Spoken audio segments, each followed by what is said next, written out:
Chapter 5 Advice from a Caterpillar. The caterpillar and Alice looked at each other for some time in silence. At last, the caterpillar took the hookah out of its mouth and addressed her in a languid, sleepy voice. "Who are you?" said the caterpillar. This was not an encouraging opening for a conversation. Alice replied rather shyly, I hardly know, sir, just at the present. At least I know who I was when I got up this morning, but I think I must have changed several times since then." "What do you mean by that?" said the caterpillar sternly. "Explain yourself." "I can't explain myself, I'm afraid, sir," said Alice, "because I'm not myself, you see." "I don't see," said the caterpillar. "I'm afraid I can't put it more clearly," Alice replied very politely, "for I can't understand it myself to begin with, and being so many different sizes in a day is very confusing." "It isn't," said the caterpillar. "Well, perhaps you haven't found it so yet," said Alice. "But when you have to turn into a chrysalis, you will someday, you know, and then, after that, into a butterfly. I should think you'll feel a little queer, won't you?" "Not a bit," said the caterpillar. "Well, perhaps your feelings may be different," said Alice. "All I know is, it would feel very queer to me." "You?" said the caterpillar contemptuously. "Who are you?" Which brought them back again to the beginning of the conversation. Alice felt a little irritated at the caterpillar's making such very short remarks, and she drew herself up and said, very gravely, "I think you ought to tell me who you are first." "Why?" said the caterpillar. Here was another puzzling question, and as Alice could not think of any good reason, and as the caterpillar seemed to be in a very unpleasant state of mind, she turned away. "Come back," the caterpillar called after her. "I've something important to say." This sounded promising, certainly. Alice turned and came back again. "Keep your temper," said the caterpillar. "Is that all?" said Alice, swallowing down her anger as well as she could. "No," said the caterpillar. Alice thought she might as well wait, as she had nothing else to do, and perhaps after all it might tell her something worth hearing. For some minutes it puffed away without speaking, but at last it unfolded its arms, took the hookah out of its mouth again, and said, "So you think you're changed, do you?"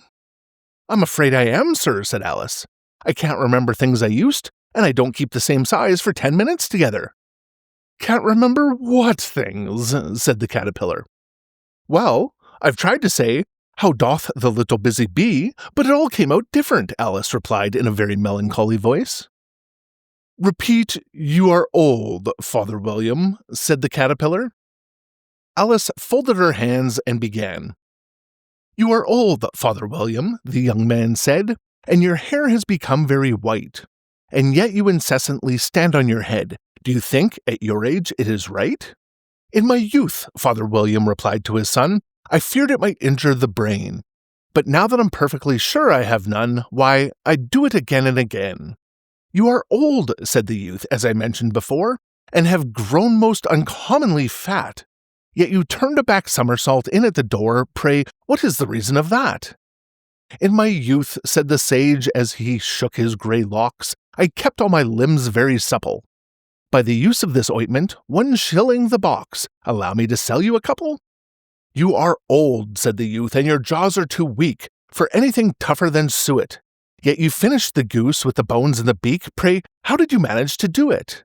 "In my youth," said his father, "I took to the law and argued each case with my wife, and the muscular strength which it gave to my jaw has lasted the rest of my life." "You are old," said the youth. "One would hardly suppose that your eye was as steady as ever, yet you balanced an eel on the end of your nose. What made you so awfully clever?" "I have answered 3 questions, and that is enough," said his father. "Don't you give yourself airs. Do you think I can listen all day to such stuff? Be off, or I'll kick you downstairs." "That is not said right," said the caterpillar. "Not quite right, I'm afraid," said Alice timidly. "Some of the words have got altered." "It is wrong from beginning to end," said the caterpillar decidedly, and there was silence for some minutes. The caterpillar was the first to speak. "What size do you want to be?" it asked. "Oh, I'm not particular as to size," Alice hastily replied. "Only one doesn't like changing so often, you know." I don't know, said the caterpillar. Alice said nothing. She had never been so much contradicted in her life before, and she felt that she was losing her temper. Are you content now? Said the caterpillar. Well, I should like to be a little larger, sir, if you wouldn't mind, said Alice. 3 inches is such a wretched height to be. It is a very good height indeed, said the caterpillar angrily, rearing itself upright as it spoke. It was exactly 3 inches high. But I'm not used to it, pleaded poor Alice in a piteous tone, and she thought of herself, I wish the creatures wouldn't be so easily offended. You'll get used to it in time, said the caterpillar, and it put the hookah back into its mouth and began smoking again. This time, Alice waited patiently until it chose to speak again. In a minute or two, the caterpillar took the hookah out of its mouth and yawned once or twice and shook itself. Then it got down off the mushroom and crawled away in the grass, merely remarking as it went, One side will make you grow taller, and the other side will make you grow shorter. One side of what? The other side of what? Thought Alice to herself. Of the mushroom, said the caterpillar, just as if she had asked it aloud, and in another moment it was out of sight. Alice remained looking thoughtfully at the mushroom for a minute, trying to make out which were the 2 sides of it. As it was perfectly round, she found this a very difficult question. However, at last, she stretched her arms round it as far as they would go, and broke off a bit of the edge with each hand. And now, which is which, she said to herself, and nibbled a little of the right-hand bit to try the effect.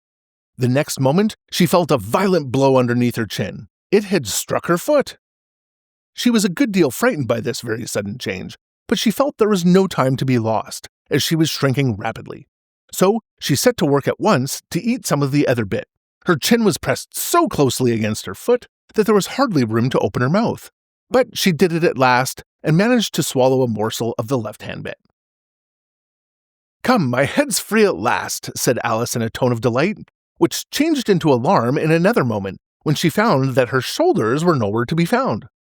All she could see when she looked down was an immense length of neck, which seemed to rise like a stalk out of the sea of green leaves that lay far below her.